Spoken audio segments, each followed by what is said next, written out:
She texted, "I need space to find myself. After 5 years together." I replied, "Take all you need." When she found herself homeless after I sold the house she didn't know I owned alone, space became abundant.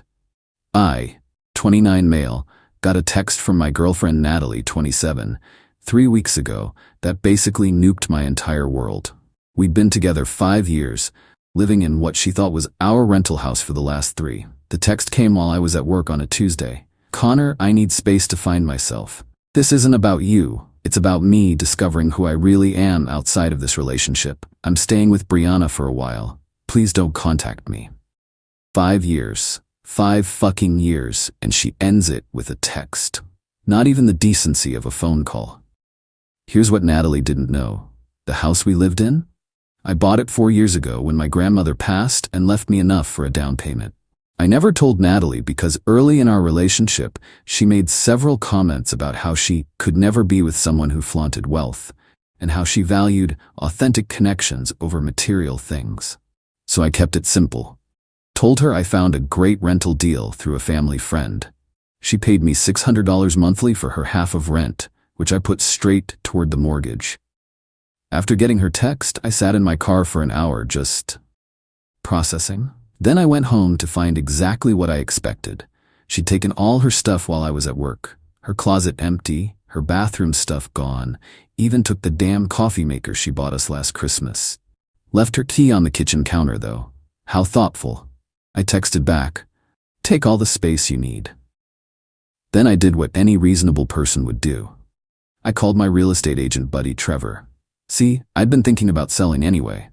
The neighborhood had gentrified like crazy, and houses were selling for 70% more than what I paid. Trevor came by that evening, we ran the numbers, and holy shit, even after capital gains and realtor fees, I'd clear about $140K profit. "How fast can we move?" I asked. "Market's hot, price it right, could have offers in days, but don't you need to give your girlfriend notice or ex-girlfriend? And she moved out today." Trevor just nodded. We listed it Thursday. Here's where it gets interesting. Natalie had been posting all over Instagram about her journey of self-discovery and brave decision to prioritize her authentic self. Lots of sunset photos with inspirational quotes.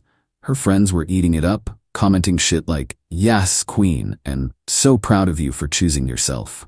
Meanwhile, I was scheduling viewings. Got 4 offers by Sunday, accepted 1 for $15K over asking, closing in 30 days. I found a decent 1-bedroom apartment closer to work, put down a deposit, and started packing. That's when Brianna, Natalie's best friend who she's staying with, texted me. "Hey Connor, Nat wanted me to ask if you guys are paid up through next month on rent. She needs to know for budgeting." I replied, "The house situation is handled. She doesn't need to worry about it." 20 minutes later, my phone exploded. Natalie calling. I didn't answer. Then Brianna calling. Ignored. Then the text started rolling in. "Natalie, what do you mean the house situation is handled?" "Connor, please answer." "I know I said I needed space, but this is about logistics." "Connor," I finally replied, "you asked for space and no contact. I'm respecting your wishes. The house situation doesn't concern you anymore." She tried calling 14 more times that night. I turned off my phone and went to see a movie. Update 1. Shit escalated fast. Natalie showed up at my work yesterday. Fucking ambushed me in the parking lot as I was leaving for lunch. Brianna was with her, sitting in the driver's seat of her car like a getaway driver. "We need to talk," Natalie said. She looked rough. Hair in a messy bun, bags under her eyes, wearing the same college sweatshirt she'd had since we met. "You asked for no contact," I said, keeping walking toward my car. "That was about emotional stuff. This is about where we live." I stopped. "Where we live? You moved out, remember? You're living your authentic life with Brianna now. I was taking temporary space. I was always planning to come back once I figured things out. You can't just, what did you do with our house?" "There is no our house, Natalie. You ended our relationship via text. You moved out. You have no house." Her face went white. "What about my stuff? My furniture? You took all your stuff when you left. What furniture? The couch I bought, the bed I bought, the TV I bought." See, Natalie had this habit of saying, we bought things when really I bought them. She'd contribute like $20 toward a $800 couch and call it ours. I never corrected her because, well, I thought we were building a life together. You can't just kick me out. I have rights. I've been paying rent for 3 years. And you got to live in a nice house for 3 years. That rental agreement ended when you ended our relationship and moved out. Brianna got out of the car at this point. This is financial abuse. You're leaving her homeless. She left herself homeless when she chose to move out. I'm not her landlord. I was her boyfriend. She ended that. She made adult choices. These are adult consequences. I got in my car and left. They followed me for like 3 blocks before giving up. That night, the social media campaign started. Natalie posted this long thing about how I was financially manipulating her and using housing as a weapon. Her friends were going off in the comments. Someone even found my LinkedIn and started messaging my coworkers about what a piece of shit I am. I didn't respond to any of it, but I did call my lawyer friend for advice. He laughed his ass off when I told him the story and said, dude, she has 0 legal standing. She was essentially a month-to-month tenant who voluntarily vacated. You're golden. Then Natalie's mom called me. We'd always gotten along well, so I actually answered. Connor, honey, what's going on? Natalie is hysterical. She says you're selling her home. Hi, Mrs. Rodriguez. Natalie ended our relationship and moved out. I'm moving forward with my life. But where will she live? That's something she should have considered before ending a 5-year relationship over text message. Long pause. She did what? Yeah, Natalie hadn't told her mom the full story. I forwarded her the screenshot of the breakup text. She was quiet for a moment, then said, I'll talk to her. Update 2. The entitlement has reached astronomical levels, so the house closed yesterday. Smooth as butter, check deposited, I'm officially moved into my new apartment. It's smaller, but honestly, it feels like freedom. No memories of Natalie in every corner. But let me back up to what happened this week. First, Natalie tried the sympathy route. She had her sister Veronica text me this sob story about how Natalie was processing trauma and deserved housing stability during her healing journey. I didn't respond. Then came the threats. Brianna's boyfriend, some wannabe tough guy named Dominic, called me talking about how real men don't do this to women, and how I needed to make this right. I asked if he was threatening me. He backpedaled real quick, recorded the whole call just in case. But the best part? Natalie tried to break into the house. Yeah, you read that right. I was there doing final cleaning before closing when I heard someone at the front door. Lock turning. Door opening. Natalie walked in with a locksmith behind her. What the hell are you doing? I asked. I live here. I lost my key and needed the locks changed. The locksmith looked confused. I showed him my driver's license with a different address, my new apartment, and the closing documents showing the house was sold. Ma'am, I can't change locks on a property you don't own, he said. I've lived here 3 years. Check the records. That's not how property ownership works, the locksmith said, already backing toward the door. Natalie lost it. Full meltdown. Screaming about how I stole her home, how she'd paid thousands in rent, how I was a manipulative bastard. The locksmith bounced. I started recording on my phone.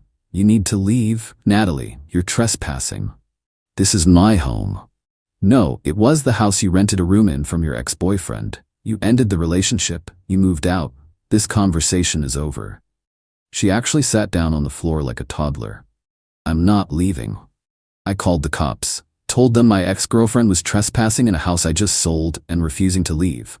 They arrived in 10 minutes. Natalie tried to tell them she was a tenant, but when they asked for proof, lease, mail, anything, she had nothing. All her mail had been going to Brianna's for weeks because she'd officially changed her address when she moved out. You know, during her journey of self-discovery. The cops made her leave. She was screaming threats about suing me, calling me every name in the book. The female officer pulled me aside and said, "You might want to consider a restraining order." That night, I got a text from a number I didn't recognize. "This is Brianna's mom. I know you don't know me, but I need you to know that Brianna can't support Natalie much longer. She needs to find a place ASAP. Could you at least help her with a deposit somewhere?" The fucking audacity. I didn't reply. Then came the real kicker. Natalie made a GoFundMe. Help me escape financial abuse, with this whole fictional story about how her ex locked her out of her home with no warning, how she'd been gaslit into believing the house was a rental, and how she was now homeless because of my narcissistic manipulation. She raised $300 before someone who knows me reported it with screenshots of her finding herself posts showing she voluntarily left. GoFundMe shut it down. Update 3. So Natalie's dad reached out. Mr. Rodriguez was always a straight shooter, so I took his call. Connor, I'm not calling to yell at you. I want to understand what happened. I sent him everything. The breakup text? Her Instagram posts about leaving to find herself, the timeline of when she moved out versus when I listed the house, all of it. He was quiet for a long time. Then, she told us you kicked her out for another woman. What? No. She ended things and moved out. I'm not even dating anyone. Jesus Christ, this girl, Connor, I'm sorry. We raised her better than this. Or thought we did. He told me they'd offered to let her move home, but she refused because her childhood bedroom was toxic to her growth or some bullshit. She wanted them to pay for an apartment instead. They said no. Meanwhile, my LinkedIn was getting bombed by fake profiles calling me an abuser. I had to make it private. 2 of Natalie's friends showed up at my new building looking for my apartment number, but the doorman wouldn't let them up. Thank God for building security. Then shit got real stupid. Natalie tried to claim we were common law married. She actually went to a lawyer.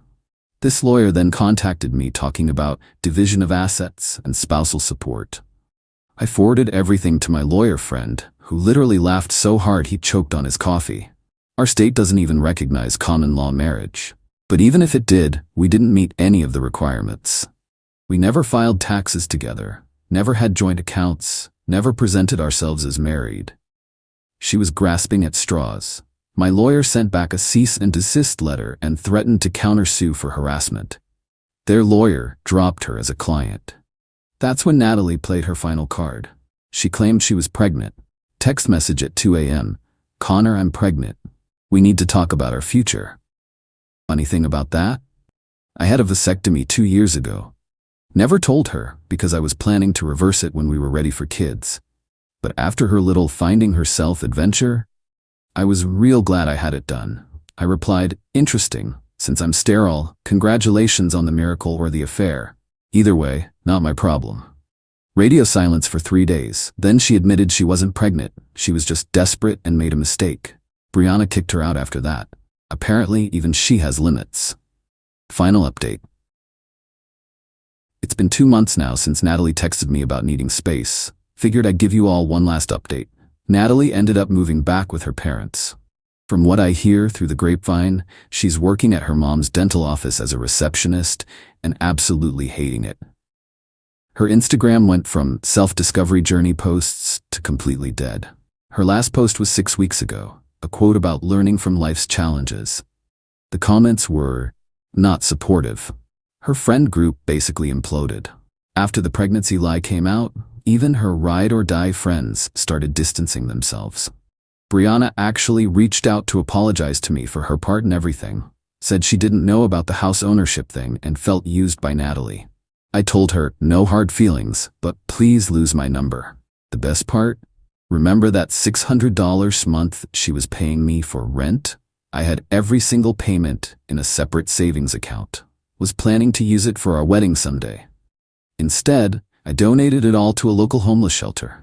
Posted the receipt on Instagram with the caption, supporting people who actually need housing assistance. Petty? Maybe. Satisfying? Absolutely. My new apartment is great. Closer to work, modern amenities, and zero memories of someone who threw away 5 years over a quarter-life crisis. Started dating a woman from my gym last week. She actually sends good morning texts instead of manifesto about finding herself. Natalie tried reaching out one more time last week. Long email about how she learned and grew from the experience, and how she hopes we can be friends someday. Also mentioned she was struggling financially and how karma had come full circle. I didn't reply, but I did forward it to her dad with a note. You might want to talk to her about taking accountability. He replied, we're working on it. Sorry again for everything, Connor. For everyone asking if I feel bad? No, not even a little. She wanted space to find herself. She got all the space in the world. She wanted to discover who she was outside our relationship. Turns out she's a manipulative, entitled person who thought she could have her cake and eat it too. Play stupid games, win stupid prizes. She played herself right out of a home, a relationship, and a future. And the only person she can blame is the one she sees in the mirror during her self-discovery journey. I'm done with this chapter. New apartment, new chapter, new life, and it's pretty fucking fantastic. Thanks for following along with this insanity, Reddit. Remember, when someone shows you who they are, believe them. And when they text you that they need space, give them exactly what they asked for. Peace out. My girlfriend said, "Your past is too messy. You're damaged goods." I said, "Maybe so." But when she found out what I'd done with that past, she couldn't stop crying. Original post 29 male, just packed up the last photo from my desk. The one of me and Leah, 27, at her sister's wedding. Thought we'd have our own wedding photos up there someday. Funny how wrong you can be about someone. We'd been together 2 years, met through a dating app, hit it off immediately. She was everything I thought I wanted. College educated, good family, stable job in PR. The kind of girl who had her life together. The kind who'd never eaten cereal for dinner 3 nights straight because groceries meant no bus fare. I was upfront about my past from date 3. Grew up rough. Mom struggled with addiction, dad wasn't around. Bounced between relatives and foster homes from 8 to 18. Dropped out of high school at 16 to work. Got my GED at 19. Worked construction, warehouses, whatever, paid. But I also told her how I'd changed things. Got into community college at 22. Transferred to state school, graduated with a degree in social work. Now I'm a counselor at a youth center, specifically working with at-risk teens. Not glamorous, but it matters to me. Leah said she admired my resilience, called me inspiring, said my past made me who I was. That narrative changed last week. We were at her company's cocktail party. Fancy rooftop thing. Her boss asked where I went to school. I mentioned community college, then state. He made some joke about taking the scenic route. I laughed it off. Leah didn't. In the Uber home, she was quiet. Then, that was embarrassing. What was? The community college thing. Everyone there went to real schools. State University isn't a real school. You know what I mean. Blake went to Cornell, Stephanie went to Duke. And you're talking about community college. The same community college that got me where I am. Where you are isn't that impressive, Noah, let's be honest. That stung. But it got worse. I've been thinking about us, about the future. Okay?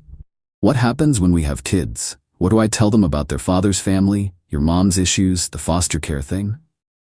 The truth that people face challenges and overcome them. Or that their dad comes from mess, dysfunction, that it's in their genes. I'm being practical. Your past is too messy, Noah. She paused. You're damaged goods. I can't build a future on a broken foundation. I sat there, processing. The woman I loved, who I'd opened up to about everything, just called me damaged goods. Maybe so. That's it? Maybe so. What do you want me to say? You've made up your mind. I want you to fight for us. Show me you can be more than your past. Me, I do that every day. You just haven't been paying attention. She rolled her eyes. Your little job at the youth center? Please. You could be making real money, having real influence, if you weren't so stuck on giving back to kids who'll probably end up just like their parents anyway. That's when I knew we were done. Those kids? One of them is going to be a doctor. Another just got a full ride to college. But you're right. I'm too focused on my messy past. Don't be dramatic. I'm trying to help you see reality. Me, reality. Got it. Moved out the next day. She texted once, this is childish. Come back so we can talk like adults. Didn't respond. Had work to do. Update 1. 1 month later. Leah started the smear campaign immediately. Mutual friends got her version. I was stuck in the past, refused to grow, and chose work over our relationship.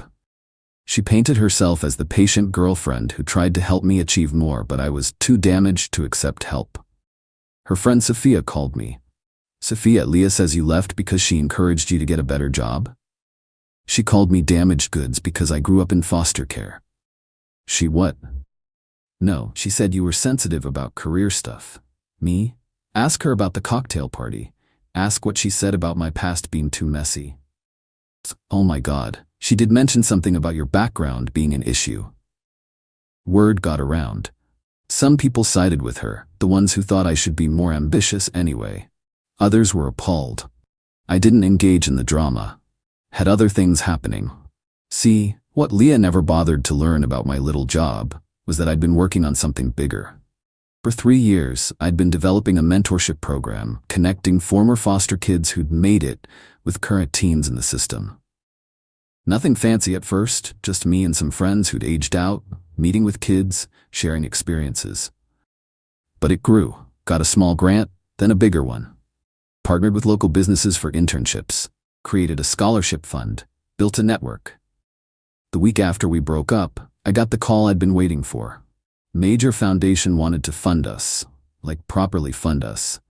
Transform us from a grassroots program to a full nonprofit. They'd been watching our work, tracking our outcomes, loved that it was peer-led by people who'd lived it. $2.8 million over 5 years.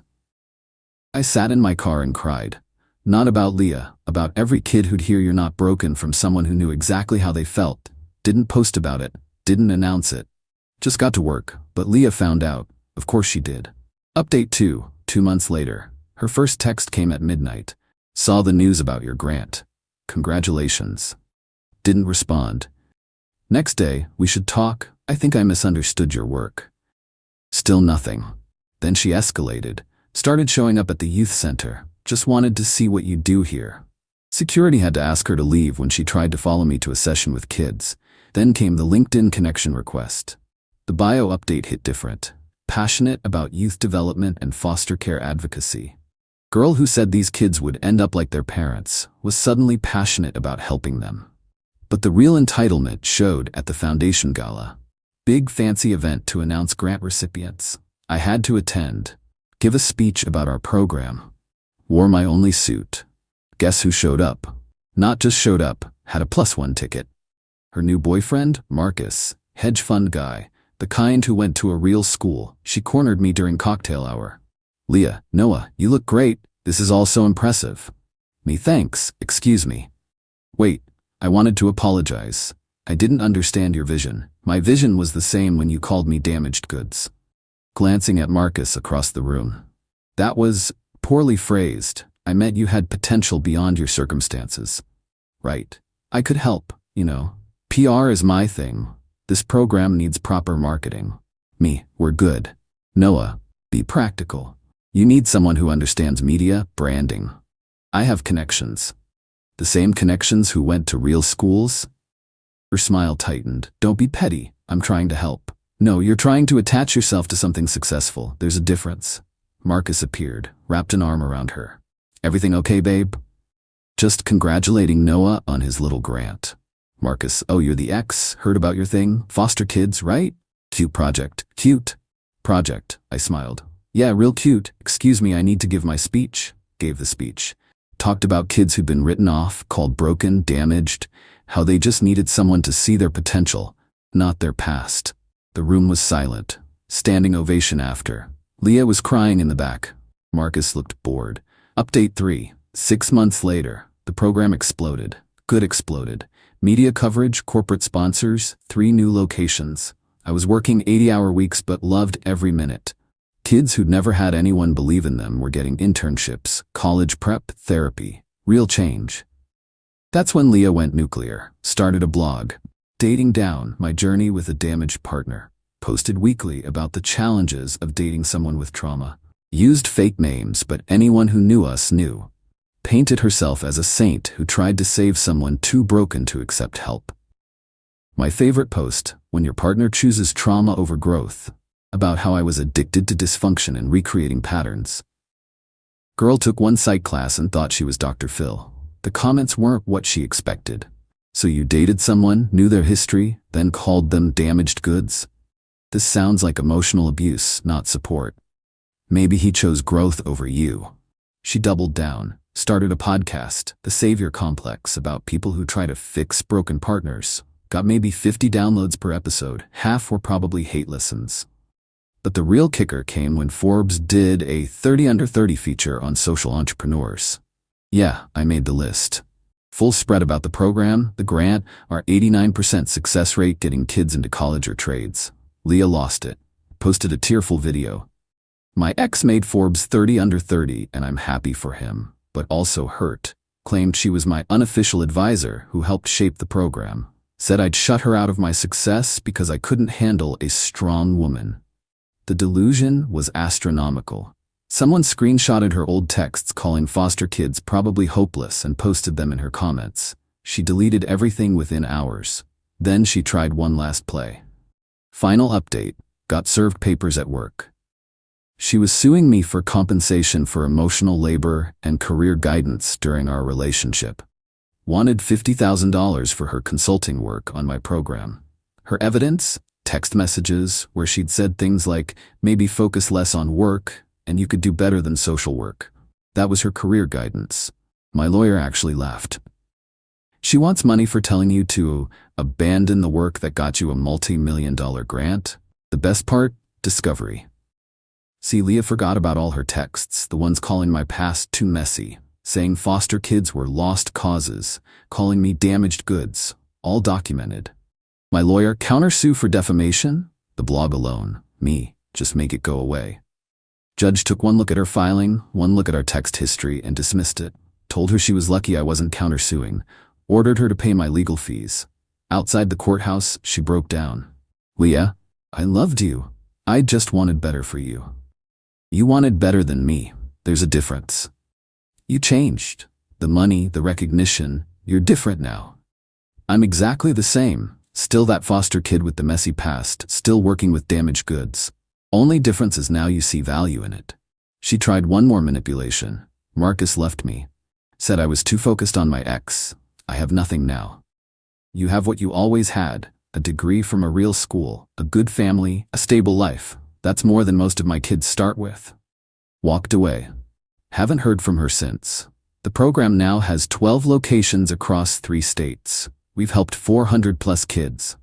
Got a call last week from Terrell, one of our first mentees. He just graduated pre-med, wants to come back and volunteer. You saved my life, he said. Nah, I told him. You were never broken, just needed someone to see it. My past is messy. Been called damaged goods by people who should have known better.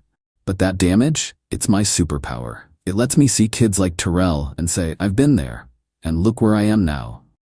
Leah's still posting about self-growth and healing from toxic relationships. Still has that podcast no one listens to. Last I heard, she was dating some finance guy who went to Harvard. Good for her. Hope she tells him up front that his pedigree is what matters. Me? I'm dating a fellow counselor now. Sarah grew up middle class, stable family, went to private school. Know what she said when I told her about foster care? That must have been hard. Want to talk about it? No judgment, no damaged goods, just acceptance. Turns out the right person doesn't see your past as something to fix or hide. They see it as part of your story. The part that made you who you are. And if who you are is someone helping 400 kids see their own worth, that's not damage, that's gold. My girlfriend said, "You're too nice, I prefer bad boys," mocking my loyalty. I said, okay, then sent her texts to her bad boy's wife. She quickly learned how bad it could really get.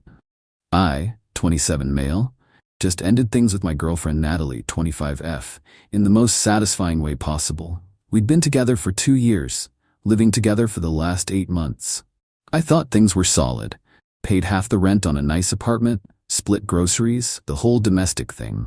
Last Thursday, I came home early from work with food poisoning. Wasn't texting because I was focused on not puking in my car. When I walked in, Natalie was on the couch FaceTiming someone. She didn't hear me come in. He bought me flowers again yesterday. It's so predictable. Male voice from her phone. Sounds rough, baby. When I buy flowers, it's after I've done something wrong. Laughter. Right? Like, where's the excitement? Where's the passion? He's just so nice all the time, it's boring. Good thing you got me then. Tuesday was incredible. When can I see you again? Wife's got book club Friday night. Come over around 8. Wife. I backed out quietly, went to my car and sat there processing. Natalie was cheating with a married man while mocking me for being loyal, nice. Drove around for an hour, came back, acted normal. She asked about my day, kissed me hello. I kept it together. Mentioned I felt sick, went to bed early. Friday morning while she showered, I did something I'd never done before. Looked through her phone. I know, but wife kept echoing in my head. Found him immediately. Dexter Monroe, 32, married, 2 kids according to his socials. Works at some investment firm. Texts between them going back 3 months. Started professional. He was a client at the PR firm where she works. Then flirty. Then explicit. Some highlights. Him, my wife thinks I'm at the gym. Let her, good thing I'm your workout. You make me feel alive again. That's what bad boys do, not like my boyfriend Lil. Still can't believe you're with that square. Not for much longer, just need to figure out the apartment situation. The apartment I was paying half of. Cool. Scrolled more, found the smoking gun, a text from last week. Her babe, I'm late.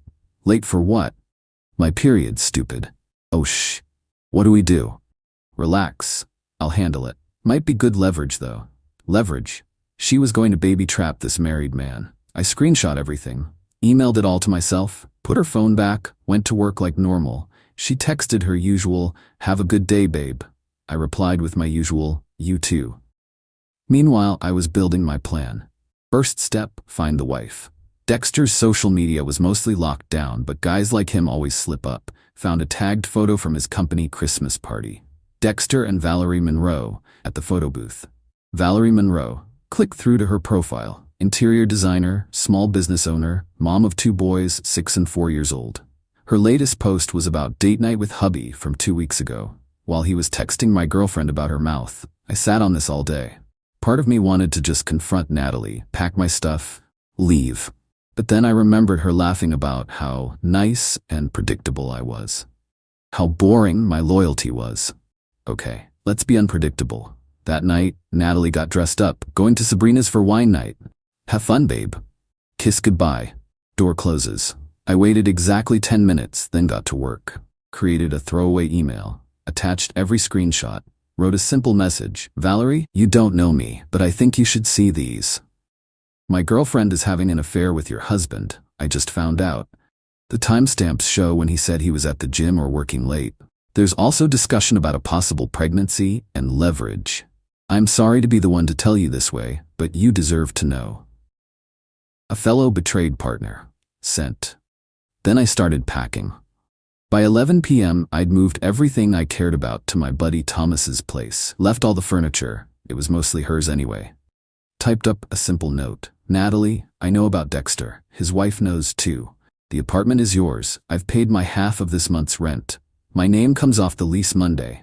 P.S. Turns out being nice includes letting you figure out your own mess. Good luck with your bad boy. Your boring ex. Left it on the kitchen counter with my key. My phone started blowing up at 11:47 p.m. Update 1. Holy hell, the fallout was immediate and spectacular. Friday night, after I sent the email and left, apparently Valerie opened it during her book club. According to what I pieced together later, she excused herself, drove straight to her house, and found Dexter and Natalie in her bed. Her bed. I know this because Natalie called me 47 times between midnight and 3 a.m. I didn't answer. The voicemail started angry, progressed to panic, ended in sobbing. What did you do? His wife just showed up. This is insane. Pick up the phone right now. She's calling the police. I'm at the police station. I need you to answer. Please, please call me back. I have nowhere to go. Saturday morning, I woke up at Thomas's to texts from numbers I didn't recognize. Unknown 1. This is Dexter. We need to talk man to man. Unknown 2. Hi, this is Valerie Monroe. Thank you for telling me. Can we talk? I responded to Valerie. Of course. Right, I'm sorry you're going through this. She called immediately. Calm voice, but you could hear the steel underneath. I wanted to thank you personally. I've suspected for months, but he always made me feel crazy for doubting him. I'm sorry. Finding out like this must be awful. Finding them in my bed was awful. Finding out my husband got his 25-year-old mistress pregnant? That's beyond awful. She's pregnant? Oh yes. She made sure to tell me, right before I had her escorted out by the police. Jesus. Can I ask, how long have you known? Found out Thursday, sent you the screenshots Friday night. You didn't waste time. She thought I was too nice, figured I'd do the nice thing and tell the truth. She actually laughed. Well, your ex is about to find out how not nice the world can be. I've already frozen our accounts and called my lawyer. Dexter makes $300K a year and signed a prenup. Infidelity clause. He's done. Meanwhile, Natalie's attempts to contact me escalated. Since I wasn't answering, she went through mutual friends. Saturday afternoon, my phone rang. Jake, a mutual friend. Dude, what happened? Natalie's at my place freaking out. She cheated. I left. Pretty simple. She said you got her arrested? No, she got herself arrested. I just told the truth. Bro, she's saying she's pregnant. Not my problem. It's Dexter's kid. Who's Dexter? The married man she's been screwing. Silence. Then, oh shit, she didn't mention that part. Shocking. She needs to get her stuff from the apartment. Door's unlocked. I left my key. She can get whatever. You're not gonna be there? Nope, got everything I need. Cold, man. Thought I was too nice? He hung up. Saturday harassment began. Since I wouldn't answer Natalie, she tried everything. Made a fake Instagram to DM me, emailed my work address, called my mother who told her to kick rocks, showed up at Thomas's apartment. That last one was fun. Thomas answered the door. Is he here? I know he's here. He's not here, Thomas lied smoothly. I'm pregnant. He can't just abandon me. Sounds like a you problem. This is all a misunderstanding. If I could just explain. Explain what? How you tripped and fell on another man's Qley. She started crying. Loud, dramatic sobs. Neighbors came out. Someone threatened to call the cops. She left. Sunday brought new developments. Dexter's wife Valerie texted, "My lawyer would like to speak with you about the screenshots. Would you be willing to provide a sworn statement?" Absolutely. Also, thought you should know, the pregnancy appears to be a lie. She admitted under pressure that she was just late, not actually pregnant, was trying to trap him. Of course she was. Then Dexter himself showed up at Thomas's place. Different approach than Natalie. All business, bro. We need to squash this, he said when Thomas answered. I came to the door. Nothing to squash. Look, I'll pay you. $50K to delete everything and tell my wife you made it up. Your wife already has everything, also saw them in her bed, so $100K. Dude, your wife knows, it's over. You ruined my life. No, you ruined your life. I just CC'd your wife on the memo. He stepped forward aggressive like. Thomas, who boxes for fun, stepped between us. Time to go, homie. Dexter left, but not before. You have no idea who you're messing with. A middle manager having a midlife crisis? I'm terrified. Monday morning came with consequences for everyone. I went to the leasing office first thing, removed myself from the apartment lease. The manager, Sharon, was confused. Usually both parties need to agree. Here's the thing, Sharon. My ex was using the apartment for prostitution. What? Not professionally, but she was sleeping with a married man there. His wife caught them Friday and police were involved. I can't be associated with that. It wasn't technically prostitution, but the threat of police reports and drama was enough. Sharon agreed to expedite my removal. Meanwhile, Natalie was learning about real consequences. Her job at the PR firm? Gone. Turns out sleeping with clients is frowned upon. Especially married ones. Especially when their wives are also clients. Valerie's interior design business used the same firm. She texted from a new number. I got fired because of you. You got fired because you slept with a client. You didn't have to tell anyone. I didn't. His wife probably did when she called your boss. I'm going to be evicted. I can't afford the apartment alone. Should have thought of that before needing a bad boy. I hate you. K. But the best part came Tuesday afternoon. Valerie called again. Wanted to update you. My husband is being served divorce papers today. Also, your ex is being sued. Sued? Alienation of affection. It's still recognized in our state. My lawyer says the texts where she discusses leverage and admits to knowing he was married make it a slam dunk. Wow. She's looking at significant damages, especially since she discussed intentionally getting pregnant to extort him. Holy shit. Play stupid games. Win stupid prizes. We actually laughed. Final update. The complete destruction of Natalie's life has been something to witness. First, the lawsuit. Valerie wasn't playing. Alienation of affection suit filed for $500K. Natalie hired some bargain lawyer who told her to settle. She doesn't have $500K. She doesn't have $5. Her parents got involved. Called me begging to make this go away. Her dad actually said, "You destroyed our daughter's future," over hurt feelings. She destroyed her own future. I just told the truth. What kind of man does this? The kind who's tired of being called too nice. They hung up on me. The apartment situation resolved itself. Natalie couldn't afford it alone, tried to find a roommate, but word had gotten around. Nobody wanted to live with the woman who brought cops to the building at midnight. She broke the lease, lost her deposit, and moved back with her parents. Dexter's life imploded even harder. Valerie took him for everything. House, cars, savings. Kids live with her. He pays massive child support and alimony.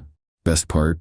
His company fired him for reputation damage. Apparently having your mistress sued by your wife is bad for business.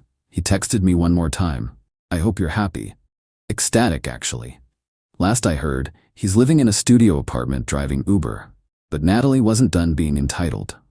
Last week, she tried one final play.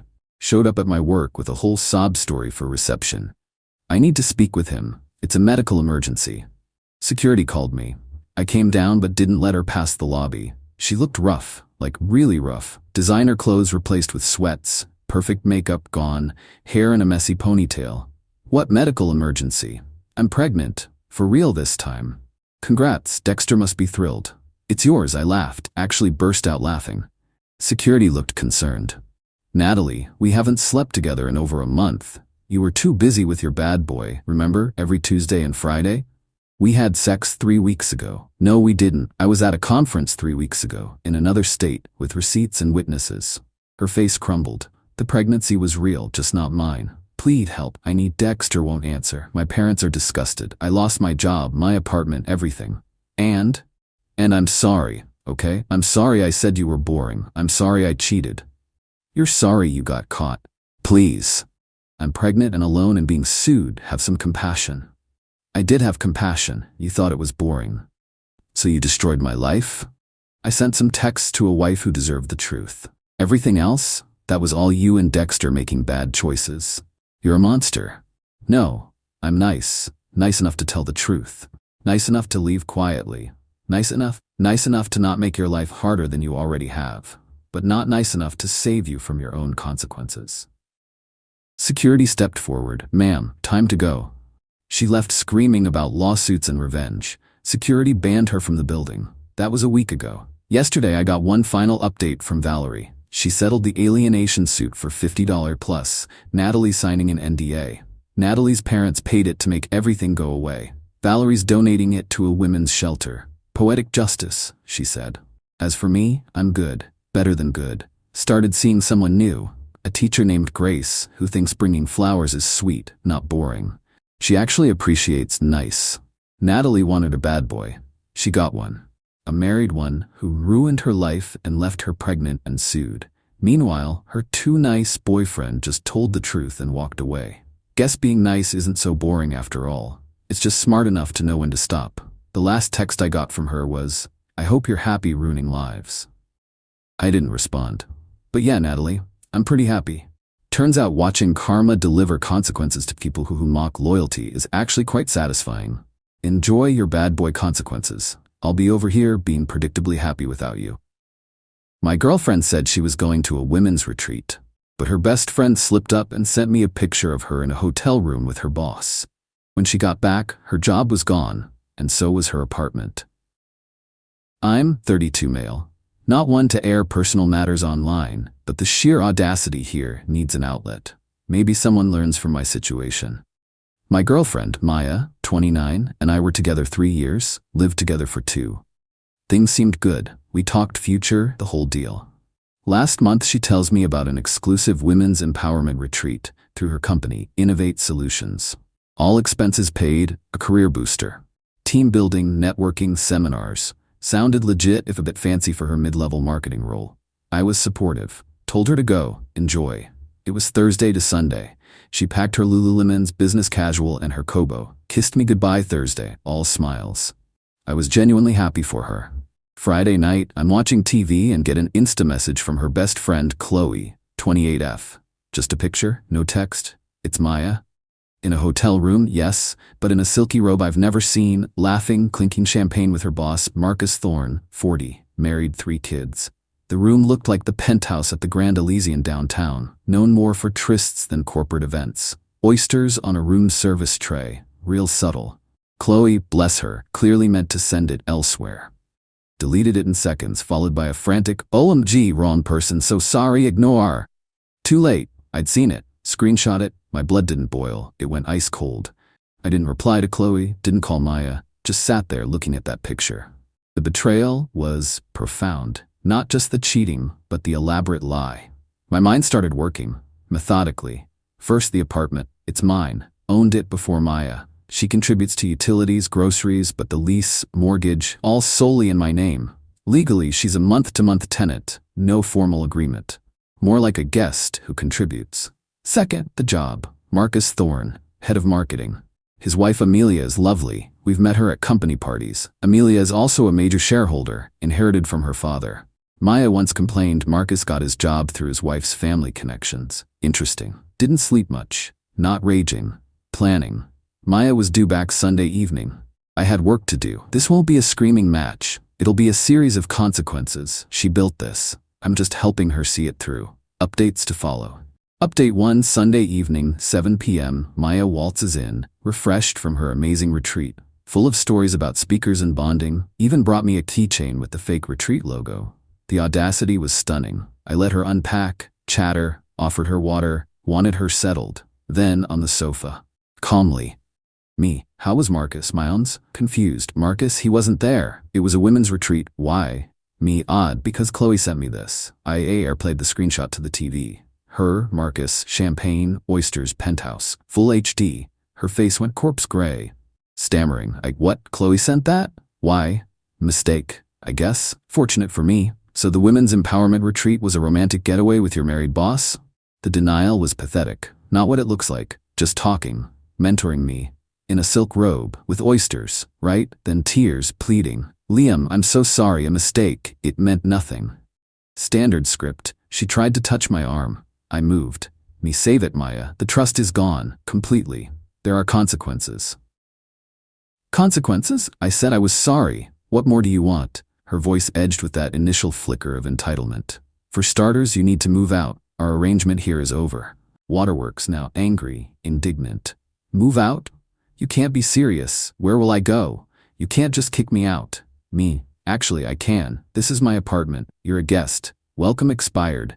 You have 7 days from today to pack your things and leave. 7 days? That's unreasonable. I can't find a place. You're being cruel. After everything we've shared? Should have thought of everything we've shared before sharing a suite with Marcus. 7 days. And don't try to take anything that isn't unequivocally yours. I have a good memory. She stared, fury and panic in her eyes. Grabbed her phone. I'm calling Qley. She'll sort you out. I shrugged. Go ahead. She stormed to the bedroom, muffled shouting. Good. Let Qley understand the mess. Marcus, my plan for him is in motion. Drafted a professional email Saturday. More on that next. She's giving me the silent treatment. With loud, theatrical sighs from the spare room, she tried our bed. I took my pillow to the couch. The nerve. The entitlement is strong. She thinks tears should fix it. No idea what's coming job-wise. Update 2. It's been a week. Maya's 7 days are up tomorrow. The apartment, Arctic silence, and her increasingly desperate, entitled manipulations. Qley texted me after Maya's call. Liam, Maya's really upset. Kicking her out is harsh. Can't you talk? She's remorseful. I replied. Qley, your slip-up doesn't give you a vote. She made her bed, now she needs a new one. Remorseful is a strong word for someone who still thinks this is my fault for overreacting. No reply. Maya's tactics this week. Tearful apologies. Daily. Cornering me, crying, biggest mistake. Marcus meant nothing. She was confused. My reply. Trust is gone, Maya. Find a new place. Guilt trips. After everything I've done? Throw 3 years away over one mistake? One elaborate, premeditated mistake, yes. Blame game. Apparently, I hadn't paid her enough attention, so she sought validation elsewhere. My fault, she screwed her boss. Indeed. Property grabs. Tried claiming my stuff. Grandmother's lamp? Thought you said I could have it. My Breville espresso machine? I use it every day. Showed old bank statements. She pouted. The job front. This is where it gets interesting.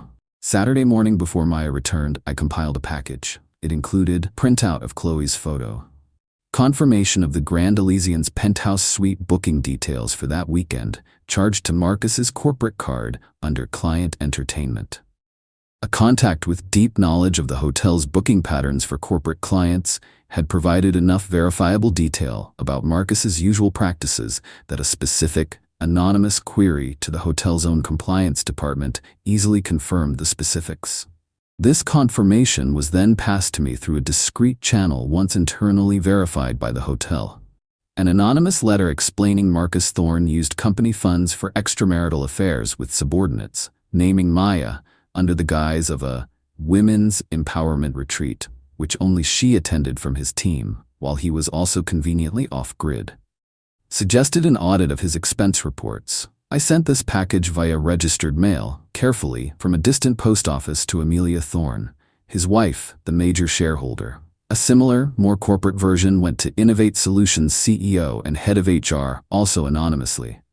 I figured Amelia's personal involvement would accelerate any corporate investigation.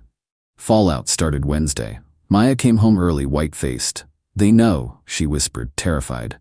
HR called me into a meeting, asked about Marcus, a trip. They suspended me pending an investigation. I just looked at her. Actions, Maya, consequences. Terror morphed into rage at me. "You did this. This is your fault. You ruined my career." Me, "No, Maya, you ruined your career with lies and cheating. Marcus ruined his expensing your tryst. I just provided the truth for others to act upon." She demanded I fix it. Call them. Say it was a misunderstanding. As if. Her entitlement is bottomless. Then Marcus called her. Speakerphone, probably for my benefit. His voice strained, furious. "Marcus, what on earth did you tell them, Maya? My wife is going ballistic. HR is on me. Did you leak something?" "No, Marcus. I swear, it must have been Liam. He found out. He's destroying us." "Marcus, Liam? Your boyfriend? How could he know enough to wait, that picture? Your friend sent?" Before she answered, I said loud enough, "Yes, Marcus, I did. And using the company Amex for your affair? Bold. Especially with your wife holding the company purse strings." He hung up. Maya stared aghast. You told his wife? Me? She deserved to know who she's married to, and how her company's money was spent. Don't you think? Tomorrow is moving day. She's barely packed. Asked for a few more weeks. No. Deadline is firm. She called her parents, crying. Expect them tomorrow to reason with me. Let them. My patience is thin. My resolve isn't. This isn't about simple revenge. It's about cleansing. Their choices, their fallout. Update 3 moving day, which was last Sunday, was a spectacle. The entitlement was off the charts. Maya did nothing to pack until the last minute. Saturday morning she was in bed scrolling her phone. Me, Maya, movers or friends? When are they expected? No lookup. Couldn't find anyone. Movers are expensive. Figured you'd give me more time. Can we talk like adults? The nerve. No, Maya. Your 7 days were up. Your things need to be out by 5 p.m. today. Otherwise they're in storage at your expense or on the curb. Your choice. That got her moving. Sort of. Moped. Sighed. Accidentally packed my books in Sony WH-1000X and XM4s. Calmly retrieved them. Mine, Maya. 2 eye roll, muttered, so petty. Petty for wanting my own stuff from the woman who wrecked our life? Okay. Noon. Her parents showed up. Mr. and Mrs. Henderson. Mrs. Henderson immediately. Liam, shocked at your callousness, throwing our Maya out after one little mistake. Mr. Henderson's son, she's a good girl, forgive, this is damaging. Mr. and Mrs. Henderson, your daughter wasn't thrown out. Asked to leave after significant betrayal. Lying for weeks, affair with her married boss. Not a little mistake, deliberate choices. Mrs. Henderson, where is she supposed to go? Apartments are hard. Her job, we heard she was suspended. You need to help her, Liam. You have a good job, stable place. She needs you to fix this. Least you can do after breaking her heart. I almost laughed. I broke her heart. I fix her job she created with her boss? Are you hearing yourselves? The entitlement source. Apple, tree. Maya burst into tears. Mommy, Daddy, he's horrible. Told Marcus's wife. Ruining all our lives. Mr. Henderson looked genuinely shocked. You contacted Mr. Thorne's wife? Son, that's overstepping. Me, was it overstepping for Marcus to use company money, partly his wife's, for an affair with your daughter in a penthouse? I provided information. Their actions. They weren't expecting calm logic, wanted emotion and argument. I stayed polite, firm. They realized I wouldn't budge. Helped Maya pack, grumbling about my lack of compassion. Most of her stuff in their minivan by 4:30 p.m. Lots of talk about her sacrifices for our relationship. I nodded, checked my watch. Maya, walking out, last box. You'll regret this, Liam. Miserable and alone, and I hope Marcus sues you for defamation. Me. Defamation needs false statements, Maya. Good luck. And I'm already less miserable. She actually snarled and slammed the door. Good riddance. The Innovate Solutions fallout took a few more days to finalize after her suspension, but it was decisive. This past Wednesday, I got an interesting email to my anonymous tip Hotmail from a throwaway Proton Mail address, presumably from someone in HR or legal there. Subject: information acknowledged. Actions concluded. The body was brief. Thank you for the information provided regarding Marcus Thorne and Maya Henderson. A thorough internal review was conducted. The initial findings concerning the Grand Elysian incident quickly uncovered a broader pattern of financial misconduct and serious ethical breaches related to Mr. Thorne's expenses and conduct. Consequently, Mr. Thorne's employment has been terminated, effective immediately, due to gross misconduct. Miss Henderson's employment has also been terminated, effective immediately, due to serious breaches of company policy and ethical conduct. Innovate Solutions is committed to a professional workplace. So she's jobless. He's jobless. Amelia Thorne, the grapevine says, filed for divorce the moment she had irrefutable proof and is ensuring Marcus faces the full financial and legal consequences of his deceit, both personal and professional. His client entertainment expenses were apparently a catalog of abuses. Maya was just the one caught so spectacularly. Qley texted last night, heard the news. Wow, I replied, indeed. Do I feel bad? A tiny part for the person I thought Maya was, but it's overshadowed by relief. Quiet satisfaction that actions have consequences. Their choices, their results. She's at her parents'. Marcus, don't know, don't care. Apartment feels lighter, changed locks. Tonight, pizza. No pineapple, unlike Maya's preference. Craft beer, silence. Not a happy ending, but a just one. For now, that's enough. Maybe a final update in a few weeks. For now, chapter closed. Final update. Hey everyone. About a month since D-Day, departure day. A few DMs asked for a wrap-up. Immediate aftermath was quiet my end. Deep cleaned the apartment, rearranged furniture, made it mine again. Amazing how much mental clutter someone else's lies take up. Donating Maya's old stuff, trinkets, forgotten clothes, that awful live, laugh, love sign, was cathartic. One awkward encounter. Ran into Qley at Starbucks. She looked uncomfortable, stammered an apology, said Maya isn't talking to her, blaming Qley for the initial photo leak. Maya's version to friends: I'm a controlling person who manufactured it all. Of course, some are allergic to accountability. I just nodded, said, water under the bridge, got my coffee. She learned about blind loyalty, I think. News on Maya. Per a mutual acquaintance, now more my acquaintance, still at her parents'. Job hunting isn't going well. Tech marketing isn't huge. Word of why she really left Innovate Solutions circulated. Not from me. I've been quiet outside these posts. But things get out, especially with a department head like Marcus flaming out so publicly. She's bitter, complaining life is unfair, I ruined her prospects. Entitlement, a chronic condition. No remorse, just anger at being caught. News on Marcus, career in tatters. Amelia, by all accounts, is proceeding with the divorce and ensuring he understands the full weight of his actions. Trying to rebrand as a consultant, no takers. Good. Damage to company culture and his family was significant. Heard he sold his Porsche Cayenne. Quite a change for him. As for me, doing good. Surprisingly. Brief period of feeling adrift, phantom limb of a relationship. But it passed. The betrayal, so blatant, so insulting, cauterized the wound, made moving on easier. My calm, methodical approach wasn't suppressing emotion, it was channeling it into productive action. I didn't want to break things, I wanted to dismantle lies, restore order. Justice for me was a precise rebalancing of scales. A small vulnerability. Sometimes I miss the idea of what we had. Easy companionship, shared history. Then I remember the oysters, lies, disrespect. Feeling fades fast, like waking from an unsettling dream. Not dating, taking time for myself. Gym, work, going well, reconnecting with friends. Peace in my apartment is golden. No drama, no eggshells, no wondering if the person next to me is honest. So that's it. No dramatic reunion, no tearful game-changing apologies. Just messy, realistic fallout of bad decisions. Antagonists didn't have a change of heart. They got what they deserved. a direct result of their own actions.